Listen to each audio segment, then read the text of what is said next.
Selamat datang kembali di Deep Dive kita. Oke, kali ini kita mau nyelam lebih dalam nih soal dua nama besar, Blockbuster sama Netflix. Ini kita lihat dari kumpulan artikel sama catatan yang Anda kasih. Sumber-sumber ini nunjukin kontras yang tajam banget deh cara mereka hadapi era digital. Misi kita kali ini, kita mau coba tarik pelajaran penting gitu. Kenapa sih yang satu kok ya ambruk, yang satu lagi malah jadi raja sekarang? Jadi mari kita bedah bareng-bareng ya. Kita bakal lihat model bisnisnya, terus gimana mereka pakai teknologi, terutama sistem informasinya ya, sama keputusan-keputusan penting yang akhirnya nentuin nasib mereka. Dari yang Anda baca nih, kira-kira benang merah utamanya apa sih? Yang paling kelihatan ya dari bacaan Anda itu, ini tuh bukan sekedar soal DVD lawan streaming gitu aja, tapi lebih ke soal visi. Jadi, apakah teknologi itu dilihat cuma sebagai alat bantu biar kerja lebih efisien, kayak Blockbuster gitu, atau malah teknologi itu jadi intinya strategi, jadi cara buat bikin sesuatu yang baru, yang bernilai. Nah, ini yang Netflix lakukan dari awal. Sumber Anda benar-benar nunjukin beda mendasarnya di situ. Oke. Kita mulai dari Blockbuster deh. Mereka kan dulu raja banget ya di era fisik itu. Ribuan toko, pendapatannya gede. Salah satu artikel Anda malah nyebutin kalau, denda telat kembali itu penting banget loh buat pemasukan mereka. Sistem informasinya gimana? Katanya sih canggih ya. Tapi canggih buat standar tahun 90-an gitu kali ya. Buat ngelacak kaset, transaksi kasir. Tapi apa sistem itu dipakai buat ngertiin Anda, pelanggannya? Kayaknya sih nggak sedalam itu ya. Fokusnya lebih ke ngatur barang di toko aja, inventaris gitu. Nah, ini nyambung ke momen penting banget di tahun 2000. Di salah satu dokumen Anda ada detailnya tuh. Jadi, ada tawaran dari Netflix buat dibeli. Harganya $50 juta.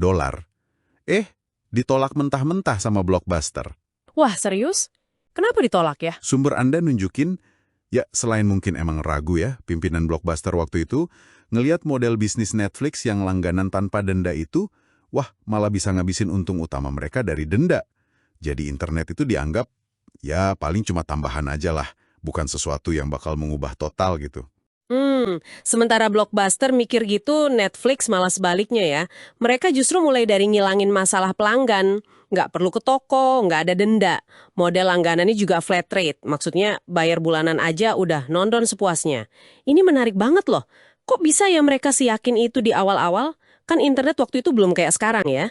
Nah, kuncinya itu di fokus awal mereka. Selain data ya, mereka juga jago di logistik kirim DVD lewat pos. Efisien banget. Tapi, aset mereka yang nggak kelihatan, yang ditekankan juga di riset yang Anda bagiin, itu algoritma rekomendasi Cinematch. Ini bukan cuma fitur biasa loh. Dari awal banget, tiap kali Anda kasih rating film, dan ini jutaan rating ya dari pelanggan, itu dipakai buat ngelatih sistemnya, biar makin pinter nebak selera Anda gitu.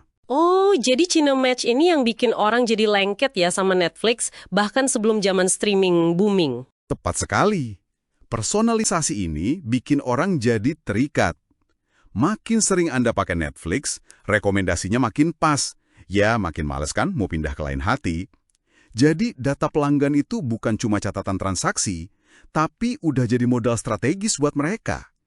Dan keberanian mereka diuji lagi pas teknologi streaming mulai oke nih. Dokumen Anda nyebutin langkah nekat mereka memakan bisnis DVD-nya sendiri demi streaming. Nah, ini nih bagian yang menurut saya gila banget dari salah satu analisis Anda. Keputusan masuk streaming, terus bikin konten sendiri kayak House of Cards itu bukan asal nebak kan? Sama sekali bukan nebak itu. Justru ini menariknya.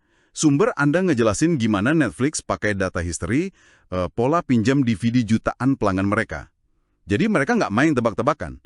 Buat House of Cards misalnya, analisis data mereka, ya ini benar-benar dari angka, dari spreadsheet analisis, itu nunjukin ada irisan penonton yang lumayan gede, yang suka 3 hal. 1, genre thriller politik. 2, sutradara David Fincher. 3, aktor Kevin Spacey. Wow. Mereka lihat, ini ada pasar gede nih yang belum digarap maksimal. Ya udah, mereka berani taruhan besar berdasarkan data itu, bukan feeling semata. Beda banget ya pendekatannya.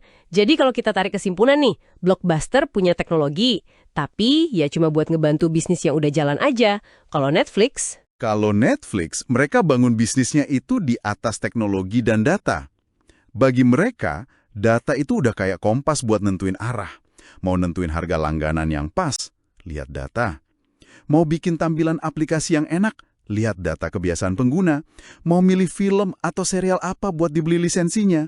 Atau bahkan, mutusin bikin konten sendiri. Semua basisnya data.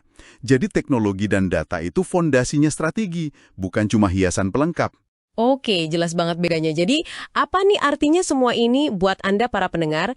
Pelajaran apa yang paling penting yang bisa kita ambil dari kontras tajam ini? Sebenarnya ya, sumber-sumber ini ngajak kita buat nanya satu hal penting ke diri sendiri. Pertanyaan reflektif gitu. Coba deh tanyakan ke diri Anda. Atau mungkin ke organisasi tempat Anda kerja sekarang. Teknologi yang kita pakai saat ini itu lebih banyak fungsinya buat bikin cara kerja lama jadi lebih cepat, lebih efisien aja. Atau teknologi itu udah jadi tulang punggung cara kita bikin sesuatu yang baru. Cara kita berhubungan sama pelanggan, cara kita ambil keputusan penting. Pertanyaan mendasar ya. Kalau jawabannya cenderung yang pertama, cuma buat efisiensi, mungkin tanpa sadar kita ada di jalur yang mirip blockbuster ya, rentan sama perubahan yang nggak terduga. Tapi kalau teknologi udah jadi fondasi buat nyiptain nilai baru, nah mungkin kita lagi napakin jalan inovasi kayak Netflix. Sesuatu yang menarik buat Anda renungkan lebih dalam nih setelah deep dive kita selesai.